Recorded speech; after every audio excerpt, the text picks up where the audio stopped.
Our opinions aren't too tough, rough, or gruff. We are proof that you don't have to be an expert to have an opinion. So just Shut up and sit down.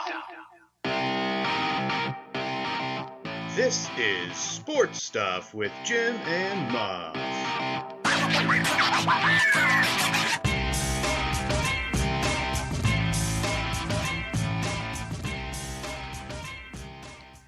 This is Sports Stuff with Jim and Muff. Plus Alex.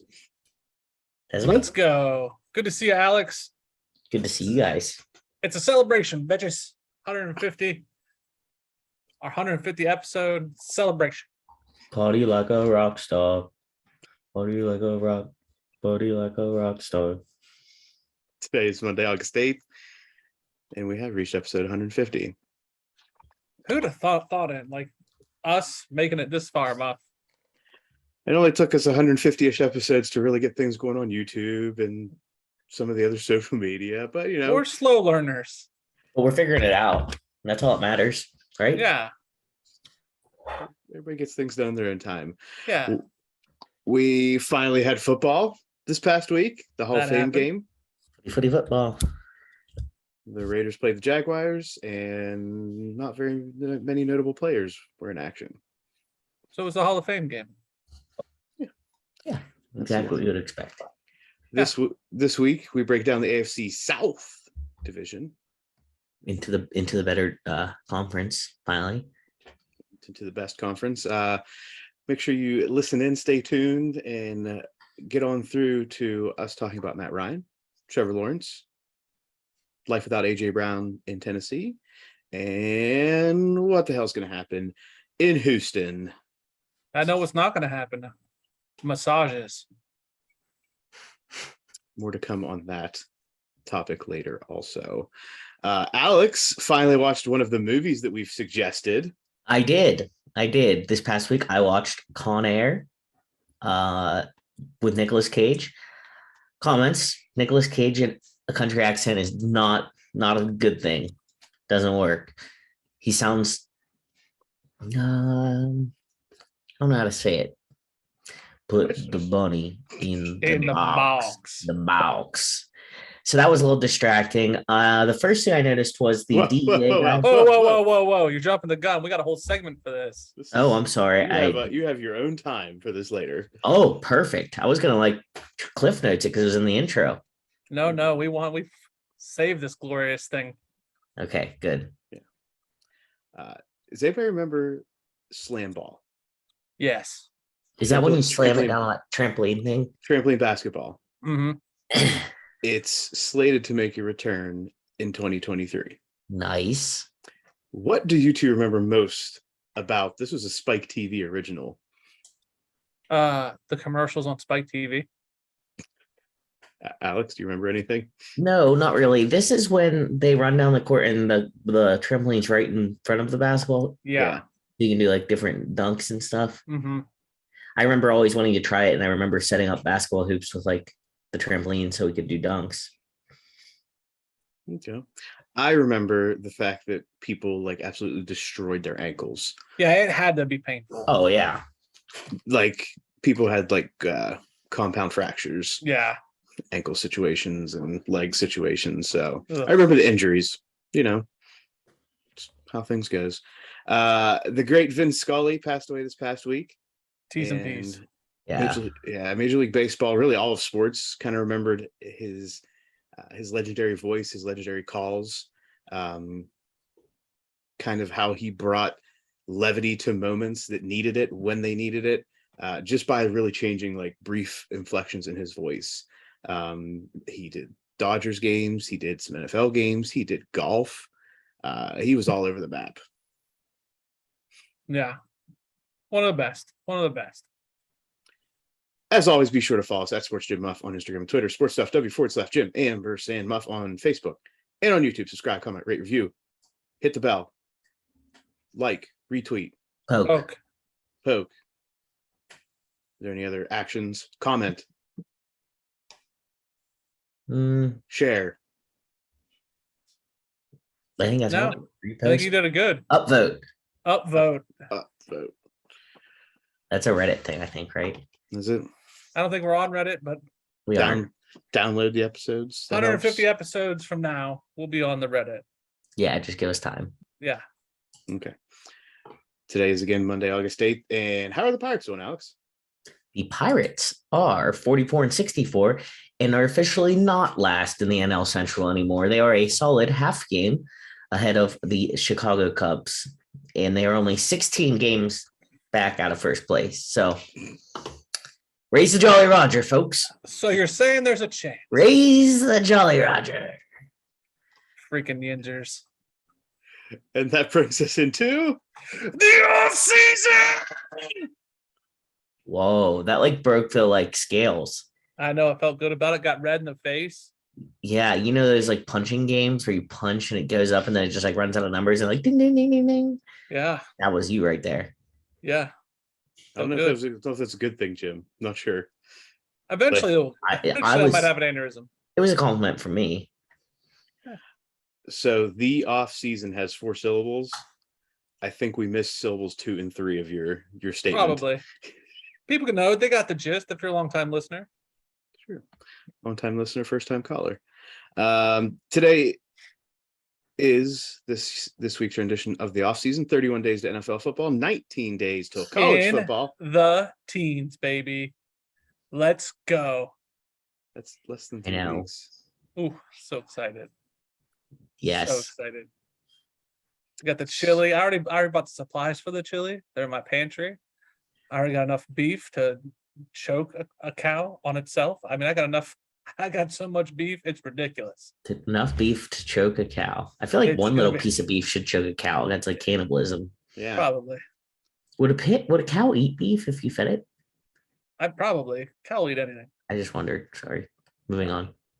I mean, if Is this episode cow related? this is meat related, but not chicken related. Not yet. No, I mean, we could talk about chicken chili. Chicken wings.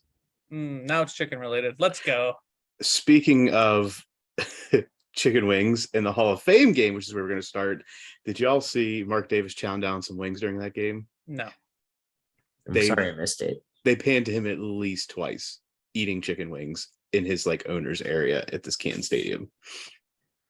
Well, it's Now Mark it's- Davis. Now this episode's chicken related. Yeah. So Josh McDaniels was back in Canton, coaching in a stadium that he played in as a high school player, which was stated no less than 5 times throughout that game because they had to talk about it. Yeah, talk about something. I mean, like, what else do you want to talk about? No Trevor Lawrence, no Derek Carr, but Josh Jacobs was playing a lot more snaps than anybody expected. Much to do about this baby being him wanting to make a statement because they did not exercise an extension on his contract, even though he's been pretty serviceable for them in the past. I feel like this is playing some kind of money game that we're like that's way out of our pay grade. Because there's no real like on paper reason other than like the finances that you would want to get rid of a Josh Jacobs. Yeah. Devontae Adams, Derek Carr, lots of money. Get cheaper at running back, maybe. We'll see. I will say that the Raiders backfield and the way they were using their backs, the way they have like 3 or 4 that can probably play at any time, looked a lot like what the Patriots have done some of that time under McDaniels. Rule number 1, never take a Patriots running back. Because there's going to be 8 of them. Thank you. Bingo. More information came out this week about Deebo Samuel's contract. And that is that he could earn an additional up to around $2 million over the lifetime of the contract, depending on his rushing output. Do we think this is enough, $2 million, given the value he has at both positions and as a runner for that team?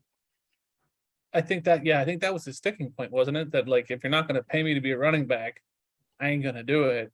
And so they threw this kicker on there for him. So I mean, I think he probably wanted the $3 million as reported, but this was a compromise. So it's like an RVU in medicine, relative value unit. The more patients you see, like your contract says, I'll see, say, obviously rounded way down. My contract says I'll see 100 patients this year.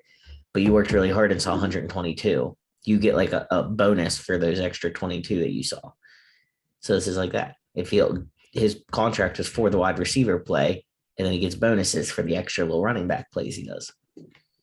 That's all right. We'll talk after the show about that. That's a thing in medicine. Yes. All right. Speaking of people having weird communication and trying to skirt the rules, the Dolphins were found responsible for having impermissible communication with Tom Brady while he was still with New England throughout the which season was it? 2019? 19. As a result, the Dolphins will be losing their 2023 first round pick and a third round pick in 2024, while owner Stephen Ross was fined $1.5 million. Do we have anything else to say about Brian Flores after all of this? Yeah, I think his case gets a little bit more legitimate. I see that. I think my hidden Illuminati thing was this all Belichick? Like, was he the man behind the curtain? Like, did he leak all this shit on purpose? I don't know about that. Although he also has cheated several times, so with Tom Brady, maybe he's like jealous that or like not jealous, but like he wants someone else to be the cheater for a little bit. Maybe. And we'll talk more later on something else in the NFL, but this just so happened to come out a day after another major player issue was initially resolved this past week. Yeah. Seems pretty fortuitous that another major news story comes out after the other one. Then I think you did this wrong. Are you saying that this was done to cover up the Deshaun, to make our minds drift away from the Deshaun issue? I think that it helped some people maybe think about it because we're talking about it. Well done, Muff. Well done. Something about the Dolphins I want to ask is this fair if we're talking about the integrity of the game? Calvin Ridley suspended without pay for an entire year for betting $1,500. Dolphins lose a couple players over the next couple years by draft, but they also have a first round pick next year already. So they're losing one of their first round picks. And their owner, who's probably a billionaire, was fined $1.5 million. I think he also can't be at some games. Oh, because he's calling the plays. Yeah, he's like suspended. I wondered that too, because they talked about suspending the owner, but what does that? I actually think he got a year. But how do you? think. Okay, but like, what's that? Like, I guess just the enjoyment, like a loose spot, like getting grounded. But do you know what I mean? Like, it's not like you suspend a player who can't play. That changes the outcome of a game. Stephen Ross watching it in his $1 million mansion instead of in his $1 million press box or whatever. Yeah. That's like saying, Stephen Ross, you can't drive a Lamborghini for a year, but guess what else you have in the garage? Jag. On the surface level, I think it's all bullshit what they're doing to Ridley. However, I can't see how the NFL has made all the decisions they've made, and everybody can go, but Ridley. There's got to be more to the Ridley saga that we don't know. There's just got to be. Because this is such a glaring disparity in punishments that, like, it seems pretty ignorant for the NFL to do it that way. Like, it seems too stupid, even for the NFL. Yeah, like there's more details of like how he handled the situation. Yeah. Like, and we're just hearing parts of it. That's just my thought. It's fair. I mean, maybe there'll be a 30 for 30 on it. Yeah. In 20 years. And we'll find out more. Yeah. Alex, Jim, I think you guys have some news from some other camps. So running back for the Browns, Kareem Hunt, wants an extension or trade me. And the Browns said, we're not trading you. So there's now a standoff. And I think Kareem has a point. Like, listen, you just blew all that money on Deshaun. And look where it got you. Pay me. You need me more than you need old Robin Tug. So give me my money. I didn't know Robert Kraft was now owning the Browns. Yeah. Really? Wait. You missed a joke there. Yeah, I missed it. Sorry. You looking out your window again, Alex? No, I wasn't even this time. Muff got the experience. He knows now. I understand. Let's clarify what experience Muff got here. Go ahead, Alex. He looked out my window. Okay. I understand the whole window situation and some of the things that Alex has Distracted by. Yes. Got I know how I did close my right curtain, so unless I actively look for him, I can't see him, so I can't be like distracted unwillingly. I'm proud of you. Thank you. I'm trying to better myself. Chicago Bears wide receiver N'Keal Harry suffered what appeared to be a severe ankle injury last Saturday. If life in the Bears camp could not get any worse, it does. They lose a receiver. They pretty much got nothing. Yeah. Cole Kmet every play. Yeah. You know what's happening. Alex, what happened in Broncos camp? What happened in the Broncos camp? Broncos wide receiver Tim Patrick suffers a torn ACL, becoming the third in recent seasons to suffer a season-ending injury, joining Cortland Sutton and KJ Hamler. So obviously it's the field. Is it? I mean, it could be the practice field. Is that what we're saying? I really think it's probably just crappy luck, but I do kind of wonder, like, is the practice field have like a weird thing for, because it's all receivers too, like for the cuts and stuff. Yeah. Where you're like, maybe it's the shoes. That's what I was just about to say. Maybe they're not wearing appropriate footwear. I think Tim Patrick wasn't ready to ride with Russ Wilson. Let's ride. Let's ride. Alex, I'm gonna let you take this next one since you have a invested interest in the next two storylines here. Oh, so you don't? Wait. Only Alex has a vested interest? Well, definitely in the now. Right. Are you giving up your fandom? No. Okay, go ahead, Alex. I can't be always talking about the Steelers and okay. former Steelers. The Cowboys wide receiver James Washington suffered a foot fracture and will miss up to 2 months. That is karma. Steelers fans with a side smile on this one. Alex, he suffered, I think it was called a Jones fracture. Do you know what that is? A Jones fracture? Yeah. It's like a specific one, like across your first metatarsal. Okay. You have to look at a picture for it to mean anything. That's like right, like the first bit of the big toe bone or joint going to your big toe. Yeah. So a Jones fracture is like where your long bones in the middle of your foot meet up with your tarsals, the like littler bones. You break it right there.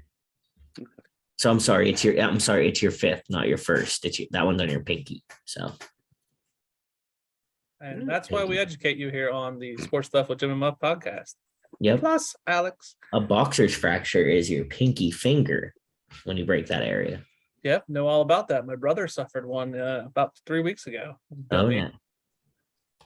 Nice. So go ahead with another Steelers news. The Steelers extend Deontay Johnson 2 more years in Pittsburgh. Is he the number one receiver the Steelers need moving forward? I'll let you two answer before I express my thoughts. Jim, go ahead before Yinzers take over. They need to figure out their quarterback and who their number one quarterback situation is before they figure out a receiver, right? Somebody's got to get the ball to the guy. Muff? Is that answering a question with a question? Yeah, that's me. Okay. Makes so Mitch Trubisky, I'm pretty sure is going to be starting, and Deontay then Johnson. Your guys are screwed. I think he's won more games in Chicago than Justin Fields. If that's the stick, if that's the measuring stick, good for you guys. I think that was just the measuring clap back for you. Yeah. That was me answering you with a statement instead of questioning the questions. But Deontay Johnson he definitely improved last year over years past, but to become the true number one receiver, he has to come up big in the clutch. He's completely unreliable. That was the most Madden thing I've ever heard you say. He's improving, but he's got to come up big in the clutch. Boom. He is unreliable. Let's talk about the Cardinals now. Marquis Brown, brought in from the Ravens in the offseason, was arrested last Wednesday on charges of criminal speeding at about 7:05 in the morning. Gotta think this may have been a late to practice or getting to practice situation. And I only bring this up not because I'm terribly concerned about the speeding thing, although he was booked, went to jail. So I was curious. I never saw a number, but think- go ahead. No, I think anywhere over 15 miles per hour over what the speed limit is can be like a criminal speeding.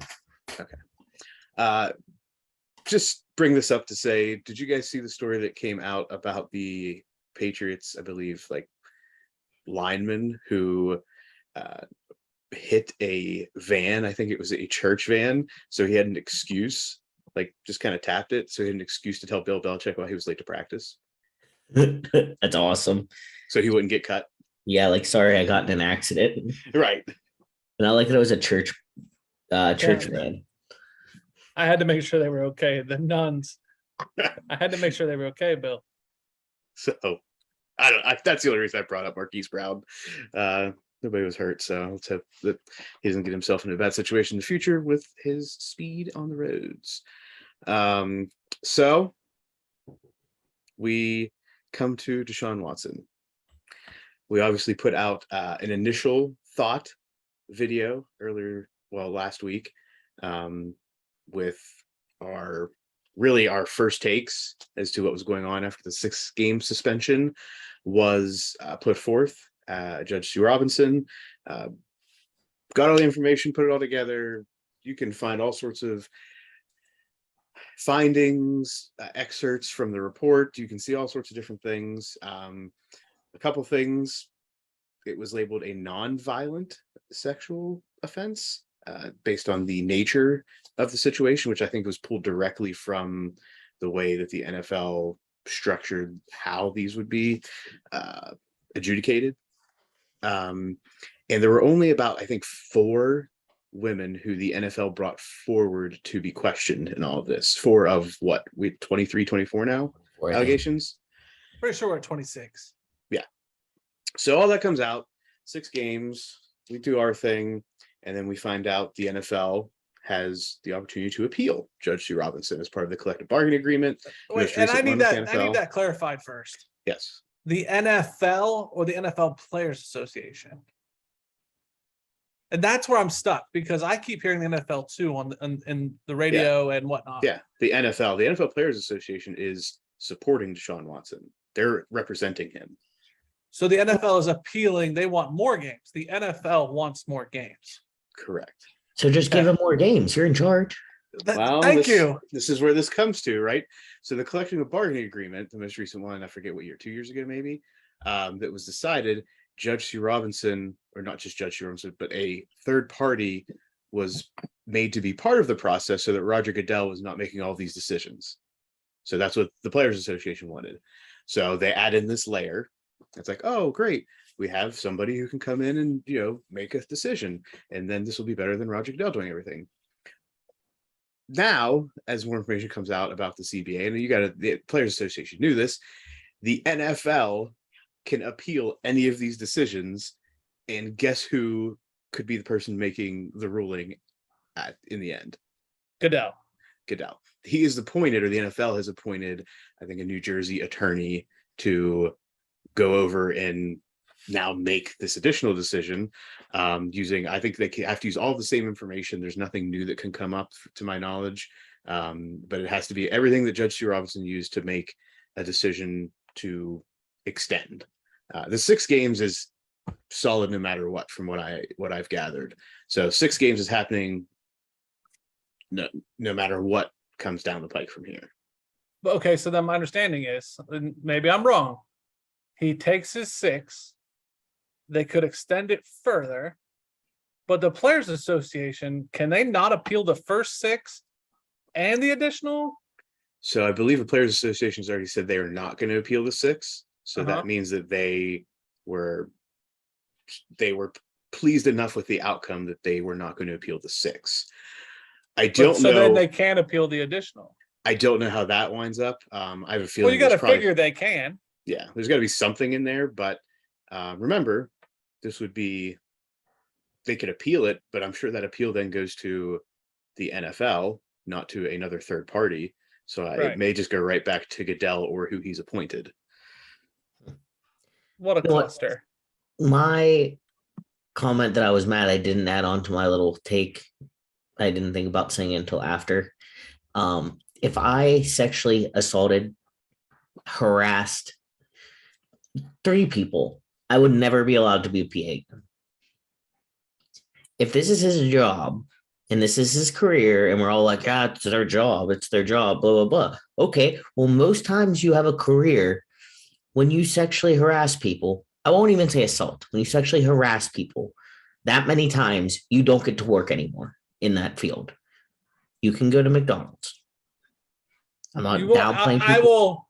will, I'm going to take your comment and downgrade it a second. You don't get to work for that company anymore. Yeah. Like, and in this situation, like, you go to the Canadian League. Yeah. Well, that's what I mean. Like, I think it's wild that, like, if I did this, I would never be able to work in a medical field again. I would have to go find another job. Yeah. But he can do this to this many women. And we're just like, you have to sit out 1/4 of the season. 1/3, whatever. Yeah. You don't even get a whole season. I don't know. I'm very firm that he should have had to not sit out an entire season. I think that's what the NFL is pushing for, is up to a year with an indefinite tag. I think that's their push. So I think we should move on because there's so many caveats to this. He wasn't found guilty of doing this because he settled. There were no criminal charges ever filed. Right. So there's not, and he's never been proven guilty of this accusation. But if you settled, it's because you knew you did it. Is that the case? Different standard of evidence required. And that's the hang up. Mm-hmm. I agree with you, Alex, on principle. I understand what you're saying. But there's that line. And criminal charges beyond a reasonable doubt. Civil charges, preponderance of evidence, 15 a feather. And he settled, so it never even got adjudicated that way. Correct. So we'll see. So we've talked about this. Other suspensions, recent suspensions that are interesting to put into perspective. We've already talked about Calvin Ridley. Vontaze Burfict, 12 games for targeting. This is 5 years ago to Antonio Brown. Assault. DeAndre Hopkins is out 6 games for performance-enhancing drugs, which was like some very minor percentage in a test. Martavis Bryant, formerly of the Steelers, out indefinitely for marijuana. Multiple marijuana positive tests. Josh Gordon, 25 plus games, marijuana, and Darren Maybe Waller. He smoked it in a legal state and then it was still in the system when he got to a new state. Yeah. And Darren Waller, 16 games for substance abuse. What is the difference between marijuana use and substance abuse? So was his alcohol? Didn't he go to rehab? Yeah, I think it was alcohol related. He was like there may have been other drugs involved, but alcohol, I think, was the what we got. He was pretty public about going to rehab. So all this to say that the NFL's judicial system sucks. Yeah, there's no. We've spent our time on this. Let's get to the AFC breakdown. The AFC South breakdown is the division breakdown this week. As a reminder, last year's standings: the Titans 12-5, regular season AFC champs in 2021. The Colts 9-8, the Texans 4-13, the Jaguars 3-14. Start as always with those who were first. The Titans, key losses: AJ Brown lost to a trade. John Brown free agency. Darrington Evans was released. Rashawn Evans, linebacker, free agency. You're miss like groups of names. The Browns, you're gone. The Evanses, you're gone. Anthony Furcher, tight end, free agency. Dante Foreman, running back, free agency. Jackrabbit Jenkins, cornerback, was released. Julio Jones, released. David Cussenberry, right tackle, lost free agency. And Roger Saffield, guard, released. Got a couple key members of the offensive line there. Yeah. Which are stalwarts to Derrick Henry's ground game. Some key targets for the quarterback. Mm-hmm. Key additions: wide receiver Traylon Burks. I don't know if that's key, but it's an addition. Deshaun Hand, D end. Austin Hooper, tight end, once the highest paid tight end when he was with the Browns. Roger McCreary, cornerback, they got in the draft. Safety AJ Moore, DeMarcus Walker, defensive lineman Malik Willis in the draft, quarterback from Liberty. And lastly, Robert Woods, wide receiver, who they got from The Rams. the Rams. So for the Titans, offensively, we've got Ryan Tannehill at quarterback, Derrick Henry at running back. Robert Woods seems to be the best wide receiver option, even though he's coming off a season-ending injury last year. And Austin Hooper at tight end. Defensively, did see a lot of huge defensive people in majority of these teams. You got Bud Dupree at linebacker and Amani Hooker at strong safety for the Titans. Questions for this team. Who is going to be Ryan Tannehill's go-to this year? It has to be Robert Woods, right? Yeah, I would say. I think he's the only option. Yeah. Do we think Derrick Henry can make it a full season with another strong workload ahead of him? I question that, whether he'll stay healthy. I think that they need to use him wisely. Yes. Yeah, the play action works for them, and the running game works because they had AJ Brown to take the top off the defense. Without AJ Brown, without Julio Jones, without even Anthony Ferguson at tight end, I was going to comment on that earlier. Austin Hooper and Anthony Ferguson are very different tight ends. Yes.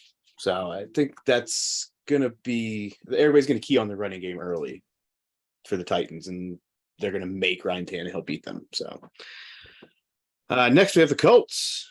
Key losses, Carson Wentz. Maybe not so key. Have you heard? Did you read like Ron Rivera was like, yeah, we know he's been super inaccurate in training camp so far, but we're not worried about it. It's fine. It's like, but Terry McLaurin's kind of upset about it. Scary Terry. It'd be so scary if the ball's not within 10 feet of him. Yeah, Yeah. exactly. Eric Fisher, offensive tackle, lost. That's a big deal for them. Mark Lewinsky, guard, lost. Jack Doyle, tight end, retired.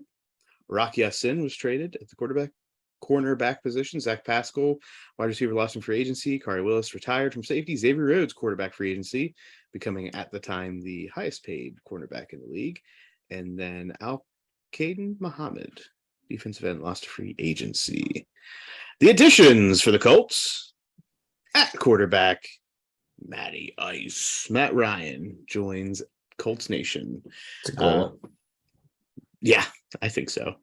Yana Kagaku, they traded to get a defensive end. Stephon Gilmore comes from free agency. Matt Pryor, they re-signed on the offensive line. Miley Cox, they re-signed at tight end. They got wide receiver Alec Pierce in the draft. Nick Koss, safety in the draft. And they picked up cornerback Brandon Fasison. Free agency. I'm not sure. That's my guess. I think so. Which leaves the Colts on the offensive of the bye with Matt Ryan at quarterback, the man running back Jonathan Taylor, Michael Pittman at wide receiver, along with Paris Campbell and Mo Alley Cox at tight end. Defense, they've got DeForest Buckner at the tackle and Shaquille Leonard at linebacker. This is actually Darius Leonard, who is now going back to Shaquille now. I think that's a given first name. All right. Might as well. Questions? Yeah, I was looking. I was like, "Where's Darius Leonard?" And then I saw Shaquille Leonard, and I was like, "What is going on?" So I did a little search, and I found that out. So I think the Colts are going to be okay this year. I think they're going to hang. Yeah, I agree. Matt Ryan, he's got enough going on around him. They have a good run game, and I think he has in Pittman. He's got a decent wide receiver option. We'll see, but I don't have too many like glaring concerns with them. I don't think they're going to be the Super Bowl champions this year, but I think they'll have a decent season. is Michael Pittman the number one wide receiver, and will he be the number one wide receiver at the end of the year? Yes and yes. Yeah, I agree with that. I agree with that completely. Is Matt Ryan going to be able to stay upright? We heard about some of their losses on the offensive line. I think he has a good year. Yeah, I do too. I feel good about Matt Ryan this year. And is Jonathan Taylor going to follow up last year's campaign with another strong year? Yes. I defer to Muffnac later. Fair enough. We'll hear from Muffnac later. Now we get to the Houston Texans. Key losses. Justin Reed, free agency at safety. Jake Martin, linebacker, free agency. Tyrod Taylor, the man who got stuck in his lung that Jim always wants to talk Muff, about. shut up. Lost to free agency. And AJ Moore, safety, lost to free agency. Additions for the Texans. Derek Stanley Jr., quarterback in the draft from... Anybody? Nobody's got it? No, No, Muff. sorry. Go, go Tigers. Kenyon Green in the draft, offensive lineman. They got a safety, Jalen Piter in the draft. They obviously got John Metchie III in the draft, which we've Alabama. talked about. Good Sorry, I job, was just Alex. trying- Way to go. They picked up Kyle Allen in free agency at quarterback. They've got a lot of people. Really, they brought in a lot of people in free agency and added a lot of pieces to bolster their team. I guess, but none of them jump out to me as like great additions. They're very Texans players. There we go. Just Which leaves the offensive weapons as quarterback Davis Mills, running back Marlon Mack, and wide receiver Brandon Cooks. Brandon Cooks needs to get out of Dodge. He's a good receiver. Yeah, I agree. Defense, Derek Stanley Jr. and there's nobody else that jumps off the page of me. Brandon Cooks wouldn't look bad in black and yellow. Give Claypool another year, see what happens. Sure, fine, whatever. Questions for the Texans. How's Lovie Smith going to make this team work? He's not. He's not. Okay. Will Davis Mills be a viable starter this year for the Texans, or No, is he not going to make it the whole year? not gonna make it the whole year. If he makes the whole year, it won't be good. I'm not going to say that this is going to make Houston a contender by any means, but I think Davis Mills is going to solidify his role as a starter in the league this year. Take that for what you will. I'm just playing devil's advocate, Muff. Do you really believe that? I do. I believe that he's going to prove that he's a starter in the league. Okay. On to the Jaguars, the real team, the winners. Well, are they? They already are losers. They tried real hard last year, Jim. Well, coaching issues last year. They literally are already losers. Yeah, they've already lost this year. They've lost a game. Well, that was Terribly. They were greatly outplayed. Yeah, they weren't playing anybody. they scored a touchdown by like the skin of their teeth. To hit the over, by the way. I didn't bet it, Yes. but I know it was the over. They have some losses. They do. Key losses: DJ Shark at wide receiver to free agency, Miles Jack linebacker to free agency, guard Andrew Norwell to free agency, guard H.A. Can to free agency, center Brandon Linder to retirement. It's a lot of offensive line pieces to be lost. You also missed the head coach. Oh, they didn't lose him in the offseason, Jim. They Oh, lost that's true. for the offseason. Yeah, that's true. He lost them Yeah. in the middle of the season. Yeah, that happened. Happened in a downtown Columbus bar, Jim. Mm-hmm, All things started. All went downhill from there. Maybe. Key additions for the Jaguars: Christian Kirk, wide receiver; Trayvon Walker in the draft, linebacker; Brandon Scherf, guard. Boy said Alawakan, linebacker. I know I said that incorrectly. Evan Ingram, That was a tight good end. shot, though. That was a real good shot. Evan Ingram, tight end; Devin Lloyd, linebacker in the draft; Foley Fadakasi, defensive lineman in free agency; Darius Williams, cornerback free agency; and Zay Jones, wide receiver in free agency, who they're kind of big on. You know, if we don't do anything at 150 episodes, we should win some kind of award for the way you pronounce names. Because by God, you give it the best shot. I try. Like- Very confident too. He rolls right through it. Right through it. On Yes. paper, this team doesn't look terrible. No, it doesn't. You're right. I mean, they're probably gonna be terrible just because of the nature of the beast. But I like Trevor Lawrence, good. Christian Kirk, good. Zay Jones, good. Like I like Trevor Lawrence throwing to Christian Kirk and Zay Jones. I just Etienne's don't. not bad. No, he's not bad. But I'm saying if I'm looking at like what I'm like looking forward to seeing is that the problem is, Who they got on defense? yeah, Yeah. Trayvon Walker and Shaq Griffin. That's It's about all I could pull from there. Yeah. And their second and third string, actually, they had some of their first string players in like on edges at the cornerback, and they were not doing well against the second and third teamers. Oh, Devontae Adams wasn't even on the field, nor was Derek Carr the one throwing the ball. Jarrett Stidham was tossing the rock for the Raiders, and they were having issues. Stidham's not bad. Stidham's a system quarterback for Josh McDaniels. That's why he's there. Everybody knows it. He spent years behind the goat. Okay, but he's if he can do that to the Jaguars, what could Derek Carr do? Or Okay, I don't. The Jaguars aren't going to be total poop. Did you just like magically become a Jaguars fan after Urban Meyer left? Is that all you were waiting for? He's not. They're not going to be total poop. Is all. Are I'm you saying. a Clemson Tigers fan now? Trevor Shut Lawrence, your Travis mouth. Etienne. Shut your whore Oh mouth. my God, Dabo! You and Dabo are best buds. Ooh, all right, Muff. Come on. Questions really for the just stirring up that Jaguars. pot. Yes. Will Trevor Lawrence experience success this season?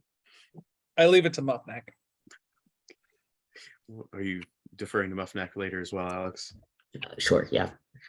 Can the defense do enough to take pressure off the young signal caller and their offense? No. No. I think their offense keeps up. I think that their defense sucks ass. All right. There you go. Yep. Sucks ass. Alex's breakdown. Good job. Mhm. Can running backs James Robinson, Travis Etienne stay healthy? Yeah.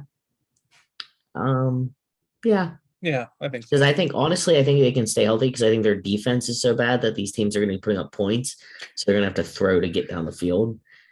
So I think it'll take the pressure off them a little. Okay. And will the Jaguars recover from the dysfunction that plagued them last year to have any type of success this season? I think They will be better. They will finish the season with the same head coach as they started. That's successful. Maybe. Right. Okay. Which brings us to our standings, our projected standings, our thoughts, our guesses, our how things are going to go. I'll start this week. I think I've been second or third the last couple of weeks.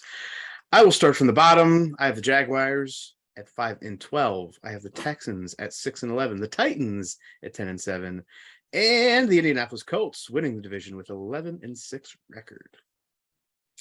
So I'll go after you. The only difference, I have the same records, just different teams. I have the Texans at the bottom at 5-12, the Jaguars at 6-11, the Titans at 10-7, and the Colts at 11-6. So I think it's funny because mine were the Titans 11-6, Colts 10-7. So again, same top two records, just flip the teams from you guys. And then I had the Texans at 7-9, and I have the Jags at 4-13. I think this division is we know the two best teams and we know the two worst teams, and it's just let's see how it shakes out. I think I missed a game in the Texans somehow too. I'm gonna make them 7-10. That's fair. Yeah. Alex is still playing in a 16-game season. Yeah. I don't know. If you have any thoughts on what's going to happen in the AFC South this year, let us know. Tweet at us. Respond in the comments. Do what you got to do. DM us. Send us a video. We can put you on YouTube and you can be a superstar. But until next week, when we'll break down the AFC East or West, one of the two. AFC East. AFC East. Thank you for looking at your post-it, Alex. You're welcome. Until we look at the AFC East next week, this has been your weekly rendition of The Offseason. So I decided I'm going to start a new segment, real quick segment. I entitled this segment, Hey Alex. And this is where I ask Alex a question. Hey Alex. Alex, respond. Yes, Jim. Do you know we just ran through an entire NFL segment and we didn't talk about one of the most noteworthy things? Did you notice that? That we didn't talk about one Mr. Aaron Rodgers and the things that he says. Did you notice that didn't come up, Alex? Did not come up, Jim. The fact that this guy, this MVP, talks about how he does psychedelic drugs. He's very holistic. hallucinogenic drugs in his tea, DMT in his tea, while in season? We didn't talk about that. Do you think that's funny, Alex? Why didn't we talk about that, Alex? I don't know, Jim. Why didn't we talk about it? I think it's because the guy in charge, our producer, Muff, has a man crush on one Aaron Rodgers. So part of the NFL news. Alex. Hey, Alex. I'm glad how Jim just gave you your opinion. I think it's funny, Muff, that you left that out. That we went through all this NFL stuff, and Aaron Rodgers comes out and says, I did hallucinogenics. It is 9:02 on Sunday, August 7th, and the notes were started at 7:10 p.m. on Sunday, August 7th. Yet everybody that's with us at this time had every opportunity to put this in there. Oh, I put it in there under this new segment called Hey Alex, and this is where I'm going to call out Muff every time he doesn't say anything bad that should be talked about Aaron Rodgers. What did he do wrong, Jim? He did drugs. You just went through all these suspensions. Why? I want to know. I want drugs. to like talk to him about how his trip went. You know. And he's like, oh, I had the best time of my life doing drugs. I mean, apparently it's not illegal in the NFL's conduct policy when he did them because he's not suspended, Jim. Or they didn't test the golden boy. Yeah, he's probably like, thank goodness I didn't get picked for that test because I had the hallucinogens in me. Just saying. I don't know what you're just saying. I'm saying that like there could be a conspiracy that they're like, oh, Aaron does shrooms and Don't test his pee. Don't test his pee. I thought you said he was putting DMT in his tea. Muff, drugs are bad. Yeah, they're bad, Muff. And Oh, all these hey. suspensions that are happening to everybody but Aaron. Oh, I think you need to do a little research on this, Jim, before you put the clap back on Aaron Rodgers. Are you trying to say that we should all be taking mushroom tea? I'm just saying there must be a reason he's not suspended. One time Yeah, I asked well- someone about drugs, and they said that if I ever do drugs, the best thing I could do is mushrooms. They said they're fun, but I think I'd freak out. So If you Never do tried. drugs, drugs are mushrooms because that's true. You feed him shit and keep him in the dark. Aaron Rodgers. Oh, hey, Alex, why don't you do some research? Aaron Rodgers mushrooms Psychedelic tea. says psychedelics are the reason for his best seasons of his career. Best seasons of his career. So he didn't just do it once, So Muff. SB Nation, their article is titled "Aaron Rodgers credits tripping balls for the best seasons of his career." And that somehow doesn't make our notes, Alex. Isn't that odd? He likes to put oil in his butt. What? And this wraps up the new segment called Hey Alex. This is Mount Massive. You're like, ooh. This week's topic is sports video games, the top 5 best sports video games of all time. I put the call out to the fellas. I said, listen, if you're going to name a game like a franchise, say Madden or NCAA, you have to have the year. So this is a very specific Mount Massive. I'm going to start with Alex, frankly, because I like Alex's list. And he left some titles on there that I forgot about. So, Alex, go ahead. So, Madden 2003 is one of mine. That's the Marshall Falk cover. I remember that one specifically because the next one in 2004 was Michael Vick when he was with the Falcons, and I notably didn't like it as much. And the best part about Madden is the mini games training camp. Just throw that out there. The next game I had was NFL Street because you could run and do cool trips off the buildings and stuff and do some cool catches. I picked specifically NFL Street 3, which was the Ocho Cinco cover. He's got some grills. Ready to Rumble Boxing is Thank another you. one. Very fun game. NBA Street Volume 2, mainly because they had a really cool soundtrack as well. Backyard Baseball, Pablo Sanchez for life. He would be the figure for that in my Mount Massive. How we're gonna what I would carve. I would have a picture of Marshall Falk, Ocho Cinco, the Afro guy for Ready Rumble Boxing. Oh, yeah, absolutely. Afro guy from NBA Street Volume 2, and Pablo Sanchez. And then my only honorable mention, because I felt like I really did like the NCAA games, so NCAA Football 2006. Love your list. Thank Forgot you, about Quinn. Ready to Rumble. This is probably your best Mount Massive list. Well done. Thank you, Jim. I'm gonna go next because Muff's list, I don't have to say my honorable mention. So I'm gonna go next. Number one, NCAA 14, the last NCAA. I feel like it was a trend setting, like it made you get real pissed off they weren't making them anymore. There were a lot of cool features in that one. Unfortunately, there was a guy from the team up north on the cover, had to make my own cover, but love that game. NFL Blitz from 1997. My brother and I did some crazy shit on that game. Just we turned like the rules off. It was just this true blue arcade NFL. That's my NFL game. Fight Night round 4. All the fight nights were good, but round 4 like had everybody in it. So Tyson versus Ali, like you could live that out. So thank you very much, Fight Night. Mutant League Hockey from 1994 on the Sega. Not a lot of people know about the Mutant League Hockey. I was gonna say I don't know that one. Essentially, it was hockey, but like you could have chainsaws and shotguns and all kinds of weapons while you played hockey, and it made it so much fun for me. Like I have a retro machine right now, and like if you said, "Hey, go play," that's the first game I would pick up, and I would play for hours just blowing shit up. And lastly, Tony Hawk Pro Skater 2. Again, on a snow day when they canceled school and you had Tony Hawk, that's what I would do. I'm not going to speak my honorable mention because it's a Muff's list, but I will say something when Muff says it. Tony Hawk Underground 2. Oh, That's a good one too. I remember that one. So go ahead, Muff.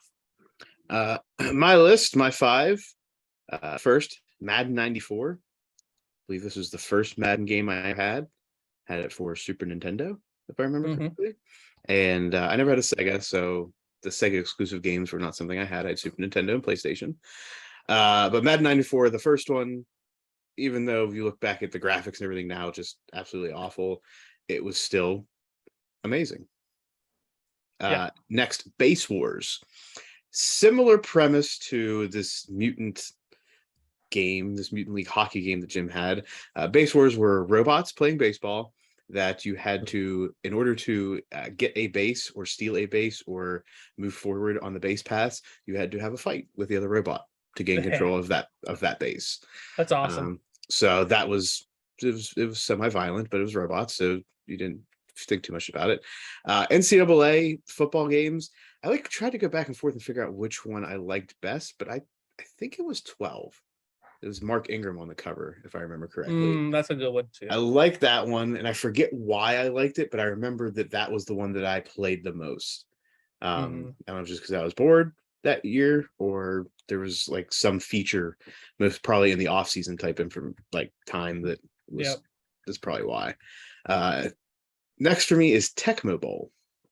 Tecmo Bowl football. I've heard of this, but never played it. I forget what year it was released. That I think it was only 1 year, right? The original Tecmo Bowl. Right, the original Tecmo Bowl is what I'm talking about. I forget what year that was. Mid-90s, maybe? Sure. Maybe a little bit earlier than that. But iconic game. You could do the patterns, right? That's how you won. Bo Jackson was unstoppable. So you just were the Raiders and beat everybody. And the one that was in Jim's honorable mention that is on my list is Major League Baseball featuring Ken Griffey, the first game aside from a Mario game that I had for Super Nintendo. Yeah, that had the home run derby, right? I think it had a home run derby function, but I don't think I played it much. I played the game. I played seasons. See, I remember spending hours playing this game.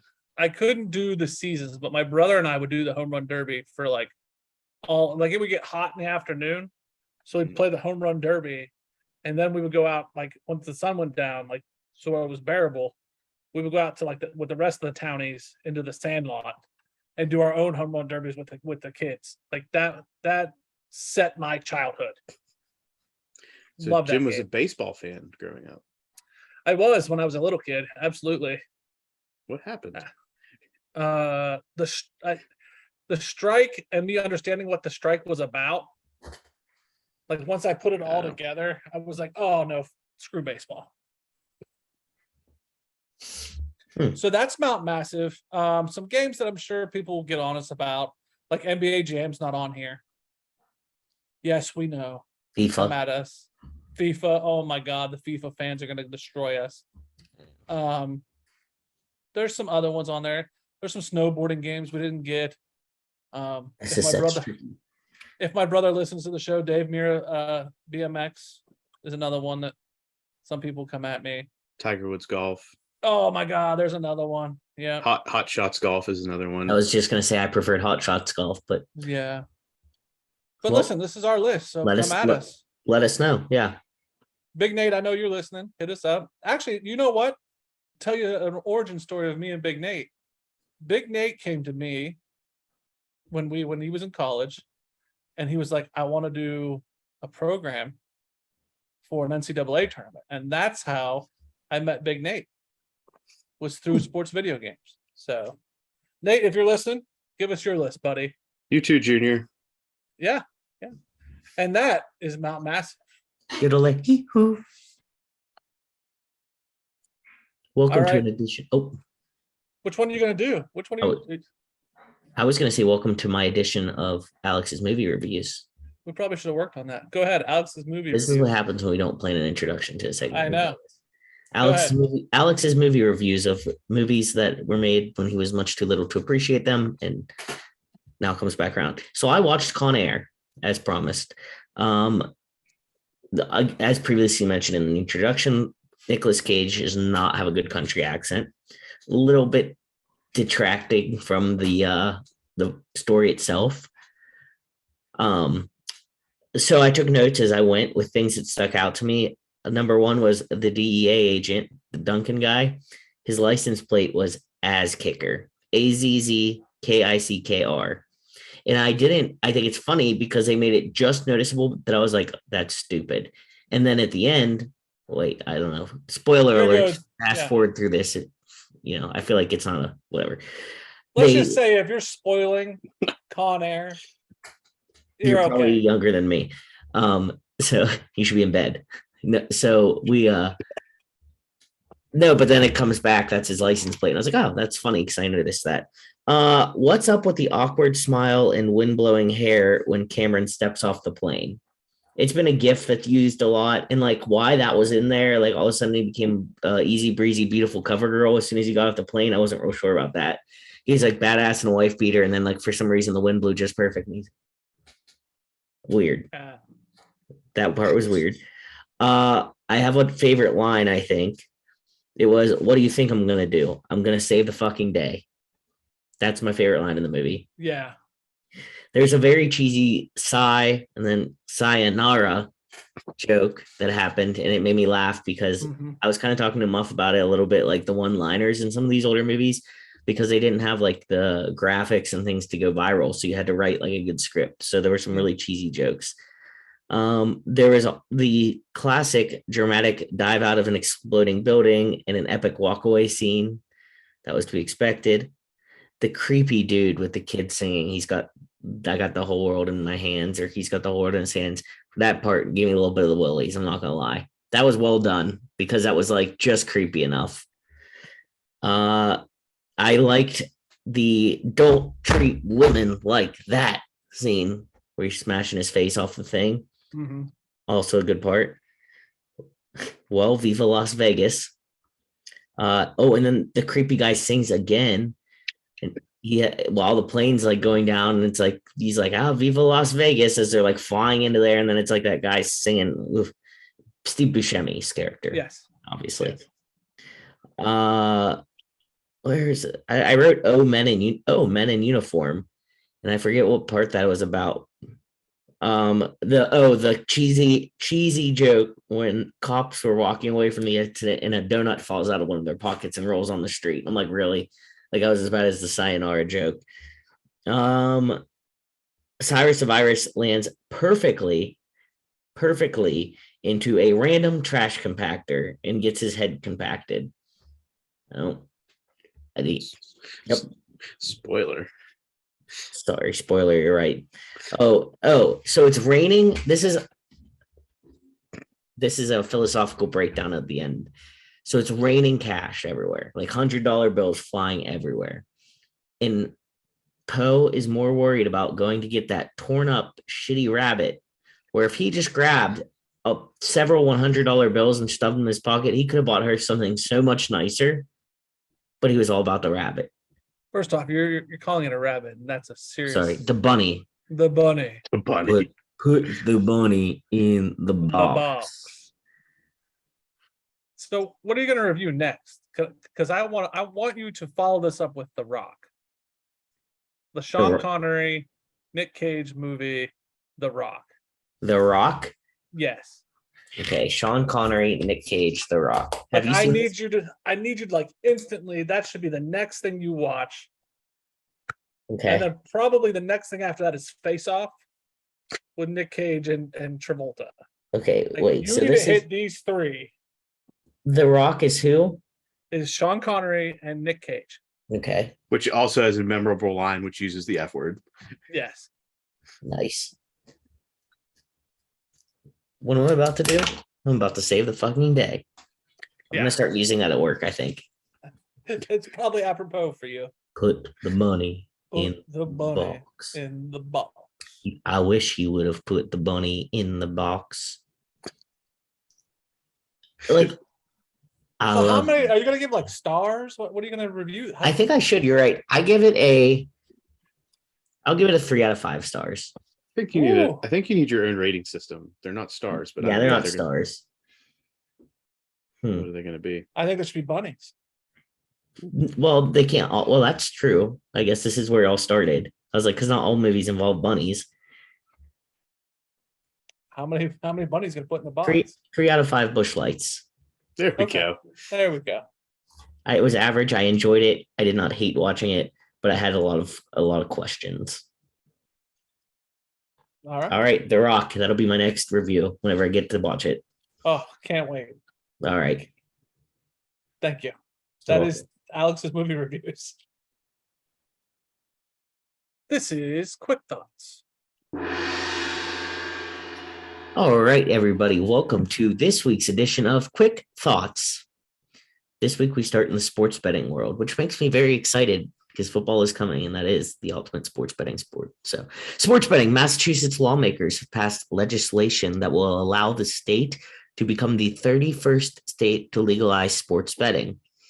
What do you think Big Bob's first words were after finding out about this? Muff?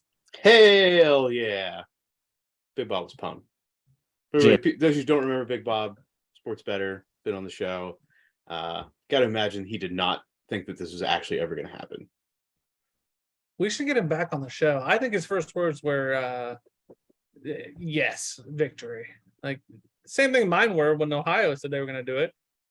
I think it's a big deal. So let's reach out to Big Bob. Let's have him on for the first show, for the first betting show. Good point. Oh, yeah. College football. The Big 12's executive associate commissioner is being hired as USC's executive senior associate athletic director for the football administration. His job duties will include oversight of USC's football program. Jim? The Big 12 has so many, like they keep getting punched in the gut, and the teams that the haves just keep getting richer. Mhm. Like everybody's jumping ship. It's comical, but it's also sad. Eventually, these super conferences that we've been 150 episodes now, we've been saying this is happening. It's gonna be the rich have the money and the poor are gonna look bad. Muff? I think it's kind of serendipitous that somebody from the Big 12 left to go work where Lincoln Riley's working. Right? Gotta be an inside job there is all I'm saying. You're Mr. Conspiracy, man. That You makes are. sense too. Pac-12 football players will now be able to get something more than retweets for their highlights. The conference announced an initiative alongside Twitter, NIL Marketplace, Open Doors, and sports technology startup Tempest X Machina that will allow football players to monetize videos of their top moments on the field. Is it me or Muff? Muff. Good. I mean, if they're giving the players the opportunity to get some type of money from their videos, from monetizing them, great. That's something that's built in.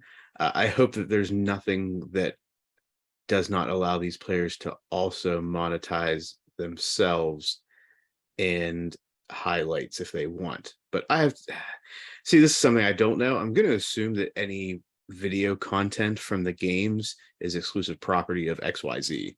And that's probably where that's going to end. So I'm going to retract that for a second and say this still sucks because the players get something out of it, but they could be getting a whole lot more if they were allowed to do that themselves. Jim? I'm with Muff. So they're going to benefit $1,250. And I think it's for the athlete will be paid based on the advertisement that is sold in exchange for posting 2 highlights per week after a win or a loss. Football players who are approved for the program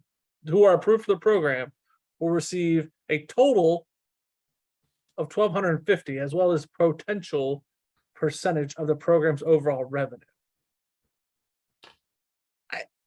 So they have to tweet 2 times a week their highlights, which is advertisement for the Big 12, and use this program, which is advertisement for all these companies that we've just mentioned, and they get $1,250 total. Not a week, total. And a percentage to be named at a later date. It seems not equitable here. As the famous ESPN commercial once stated, they're getting hosed. Yeah. There's some issues. I would agree. Yeah. All right. Auburn quarterback TJ Finley was arrested and charged with attempting to elude the police, a misdemeanor, on Thursday, the same day Auburn players were scheduled to report to campus for the preseason camp. He was at camp the next day. Jim? And maybe this is no, it's me. It's me. That's right. You're right. This may be just me, and maybe I'm just biased, but like only in the SEC does this shit happen. I don't care. West Virginia, Ohio State, Penn State, our teams, if our quarterback was evading or eluding the police, this would be in the news and he would not be at camp the next day. I don't care. I don't care. West Virginia, Pennsylvania, or Penn State. There would be a suspension and not at camp. Oh, it'd be all over the news. Yeah, but in the great Auburn SEC. and SEC, we'll see you at camp tomorrow, boy. I don't even think if this was an Alabama quarterback, it would be a big deal. I agree. I think it's the SEC. I don't think it's just Auburn. I agree. Muff? In other news, TJ Finley's NIL deal with Amazon has been pulled. Because he was... Well, Amazon was probably paying big bucks. But I mean, he's still at camp, Muff. Speak to that point for a second. Do you or do you not agree? What, being at camp? Do you think a Penn State quarterback would be at camp? It's a misdemeanor. If somebody got a underage, could they be at camp the next day?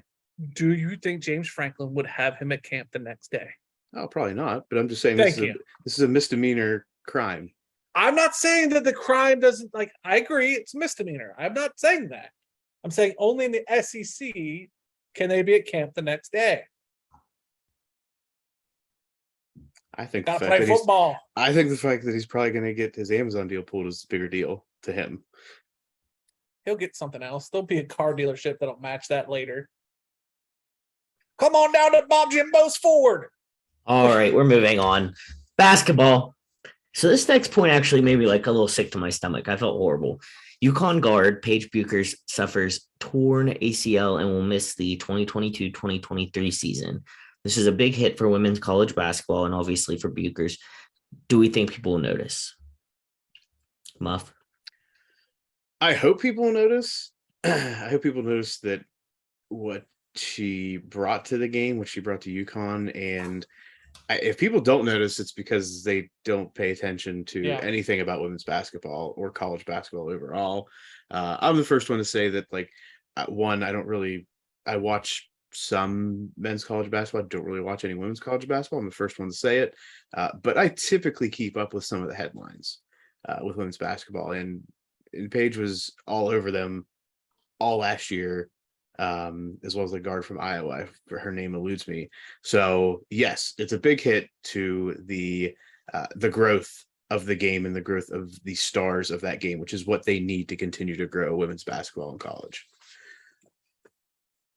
I agree. Everything Muff said. I don't have much to say beyond that. That was an excellent point, Muff. Well done. Nice. Good talk. Brittany Griner was found guilty of drug possession and smuggling and will face up to 10 years in a Russian prison. We messed this one up last week, but do we think a deal will be done for Griner? Jim? We did not mess this one up last week. There is a trade that is happening. She did go through her court proceedings. They did find her guilty. That is true. That does not mean the trade is not happening. Like, she'll sit in that jail cell until the trade is still negotiated, and then we'll do the trade the same way that we found the Lord of War guilty here. That's just what we got to do, and then we'll do the trade. That's what will happen. Muff, anything? I think we goofed because we just assumed that was the deal that would be done. I don't know if It is. I don't know if that's the deal that's going to get done anymore. Oh, you think they're going to leave Brittany in the cell? I don't know if the Lord of War is going to be returning. Oh, that's happening.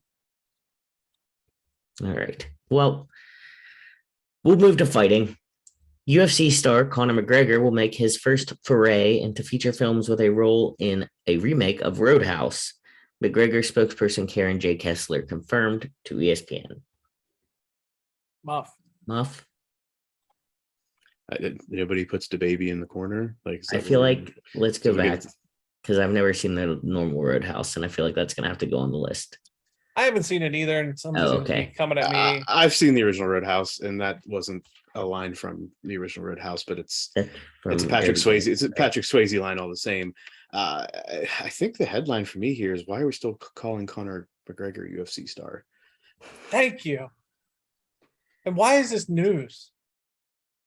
I'm curious what he's going to be. Is he going to be the Patrick Swayze role? But there's also, like, the bad guys in the movie, and he may be like the best the head bad guy. So he's starring beside Jake Gyllenhaal. Oh, so Jake Gyllenhaal's Patrick Swayze then? You think so?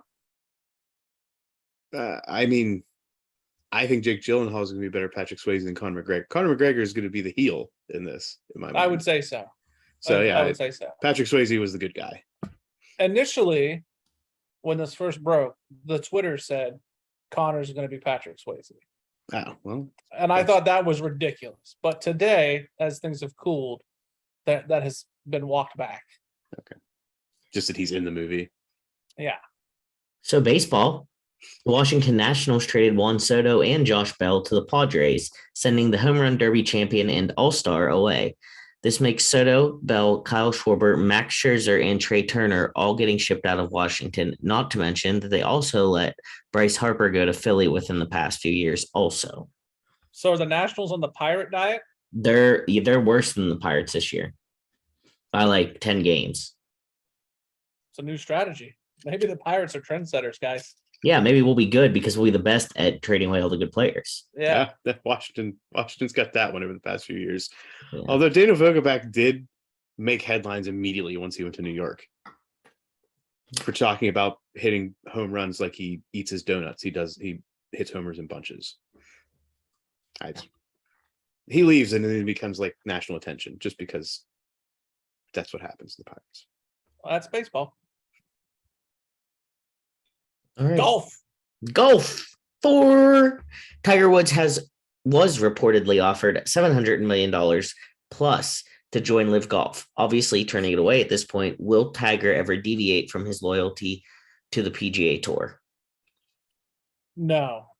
I think he's insane. But I don't think he'll ever split from the PGA. Muff?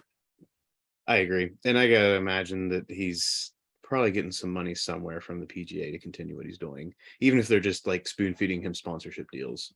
Yeah. Yeah, he's never gonna leave the PGA. He's already kind of said that he has no desire to play in the senior tour, the Champions Tour. So he's gonna remain loyal to the PGA until the end. I think that's the best move for him, to be honest. $700 million. You think that's the best move? Yeah, I think he probably has $700 million on his nightstand at home. That's Okay. maybe a I bit just of an think that, like, overstatement. when you're looking at his legacy, he doesn't want this to ever come up, that he jumped the ship.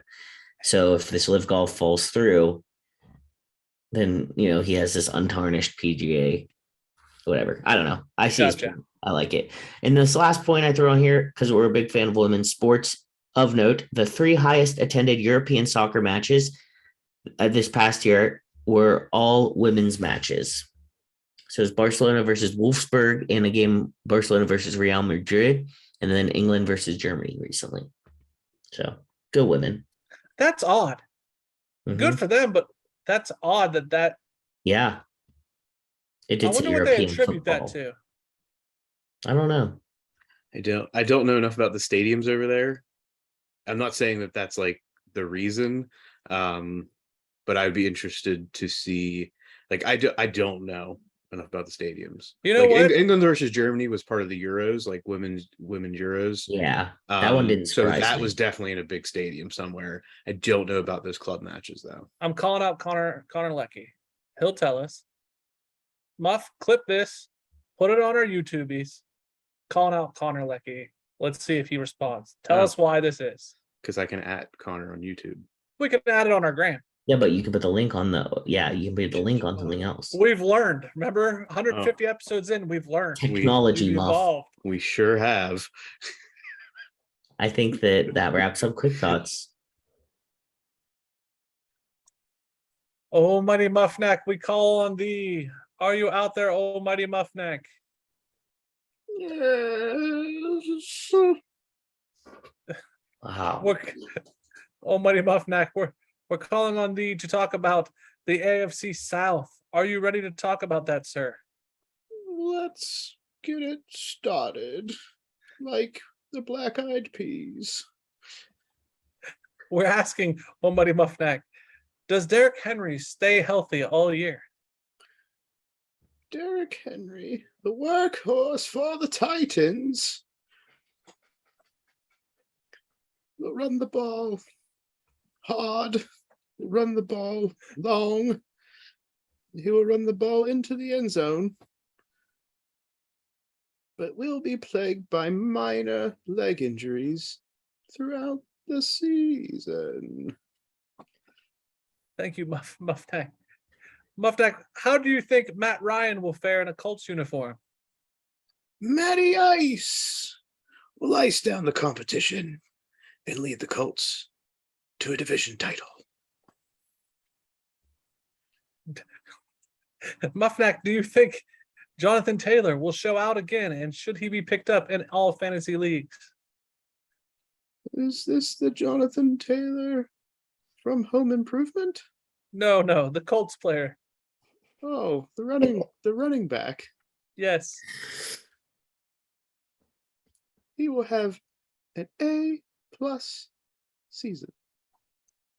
Would you put him on your fantasy team? That's what A+ means. Yes. Okay. I mean, A+, there's a lot of A+. I just want to know if he's your pick.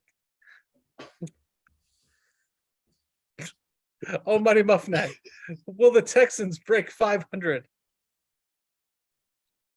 Behind the arm of the second long neck of the law, Davis Mills, the Texans will be under 500.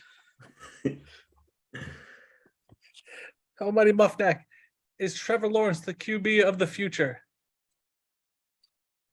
Just like A Christmas Carol, there are QBs of the past, present, and future, none of which are Trevor Lawrence. Thank you, Almighty Muffnac. We appreciate your premonitions of the future.